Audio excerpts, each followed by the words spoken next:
Welcome back to the show. Opening night is set. Ravens at Chiefs September 5th, which is 115 days away.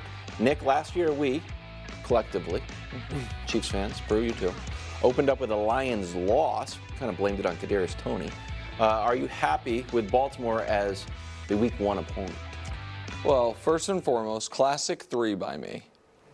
Rare. Instantly wrong about who the Chiefs' first opponent would be. You guys both thought Baltimore was the most likely option. I said I thought it was almost impossible that the NFL would do this to Baltimore. And so I'm thrilled with it. If I were with the Ravens, I would be livid. Really? For a number of reasons. Here's one. I don't know if there is such a thing as a conference championship game hangover, but you know what can cause one? The next game you play being in that team's building, watching them hang the banner that you thought you were going to get to fly. I think that's rude. I think that Baltimore was it was their year, their season, and now before you even get another win under your belt to really be like, okay, we're turning the page, you got to watch the damn unveiling of the 4th flag in Kansas City. That ain't great. So that's the first thing. The second reason is this. It's not just that Baltimore has got a new, young, 30-something-year-old defensive coordinator making his debut against the Chiefs, whatever. That's not it. It's that what's their offensive game plan going to be that isn't going to cause a season-long concern? You've got the defending league MVP. You should probably, he just had a bad game against this defense. Let him fix that. Chuck the ball all around the field. But you know that's never his game. Okay, well, wait a moment. I mean, Lamar Jackson chucking the ball. When in the world have we seen that? Well, I mean, I think in large. So hold on. But that's my point. Okay, so no, guys, we're going to, in our prep for our opening game against Patrick Mahomes, against the team to beat in the conference, the team to beat in the league, we're going to make it very clear. Guys, here's the game plan. We're going to take the ball out of Lamar's hands. Either way, it's a lose-lose for Baltimore. And so that's why I'm shocked that the NFL is making them have this first game be against the Chiefs.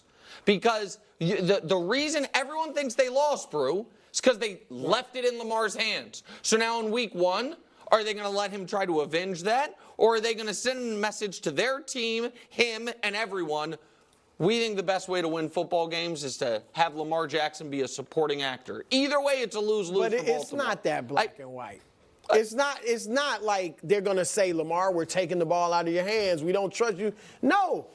Lamar hurt himself in that game he had so many opportunities, Nick, where he could have run.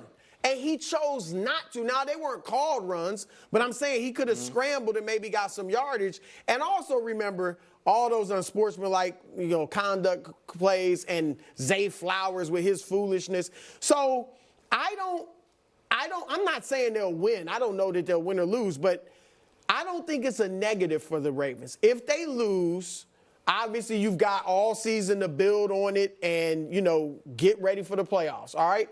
If they win, it's maybe exercises a little of that, but you still going to have to get through the AFC North and then get through the Chiefs or whoever in the playoffs too. So I just think it's the first game cannot be a must win. And if the banner celebration bothers them, it should motivate them. But if it steals their heart or if a loss steals their heart, then put your big boy pants on. I mean, seriously, you want to win a Super Bowl, but losing the opening game to the team that beat you last year is going to take away your mental strength, then you ain't built for it. And I think they are built for it. So the Patriots famously went up to Buffalo, I forgot the year, lost 30-0, ended up winning the Super Bowl. Yeah. So I understand, obviously the Chiefs lost last year, Week 1, won the Super Bowl. I understand it's Week 1, obviously the season's long.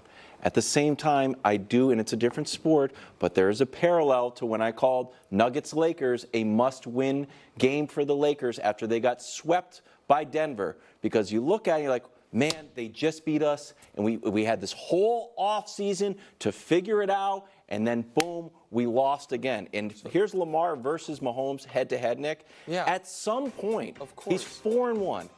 And Mahomes has been unreal. And Lamar's not. These numbers are just not good. 8 touchdowns, 6 turnovers. So if that number turns to 5-1, how can you go into a playoff game and say, "Ooh, you know what? I'm 1-5 against this guy." But week 1 was a long time ago. There's a mental edge that Kansas City will have. They got a mental edge over everybody. Is that fair? They got a mental edge over everybody. And they're gonna. And I guess my point is, Wilds, why I disagree with you to a degree is Baltimore and Kansas City's on the schedule this year, no matter what. Baltimore's playing it, so it's everything, to me, in my opinion, that you're saying would apply if it was week 1, 10. Week 5, week 10, week 15, all of that. The reason I'm talking about stylistically is Brew, the story of last year for Baltimore was Greg Roman out, Todd Monken in, we brought in another receiver in OBJ, we brought in Zay Flowers, we are going to let Lamar cook. And then and he won league MVP, and they had the best record in the AFC. And then the story, and then in their first playoff game, after a shaky first half, he was awesome in the second half. It's like, boom, exercise those demons. And then in Kansas City, it was all of the analysis has been, what was up with that game plan?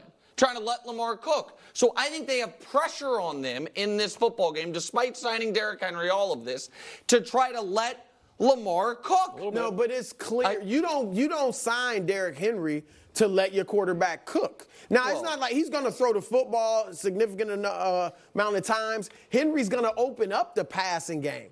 But it's going to be run-centric. There's no question about that. All right, let's talk about Lamar overall in the season. He's trying to avenge, obviously, the AFC Championship game loss. Here's MVP odds.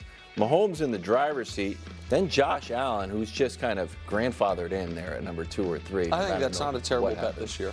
Really? I mean, they've been trying to give it to him for the last 4 years. Eventually, he'll break through. And the offseason, they lost a lot. Nah, if he plays great, he'll be okay. Then Burrow, then CJ, and then Lamar. It'd be tough to go back-to-back. Brew, how much pressure is Lamar under this year?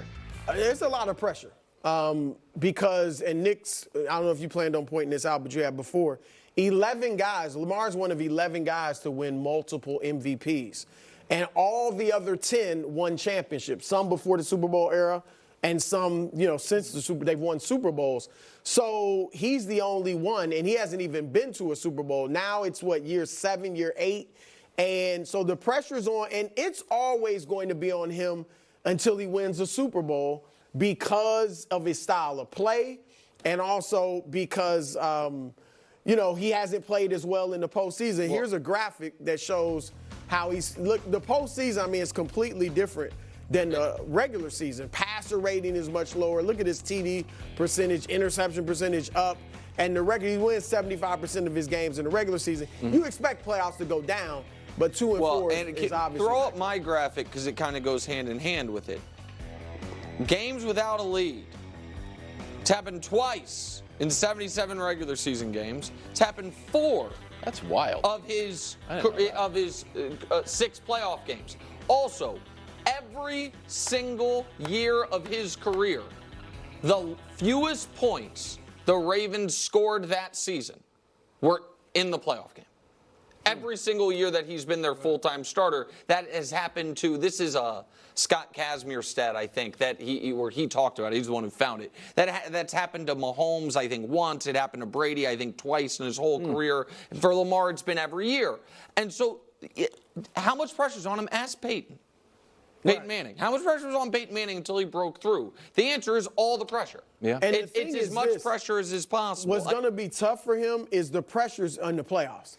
They could go 13-4, 14-3, and he has another MVP type season, and everybody's going to say, No, that's why I said that's why Peyton Manning to me is the comp.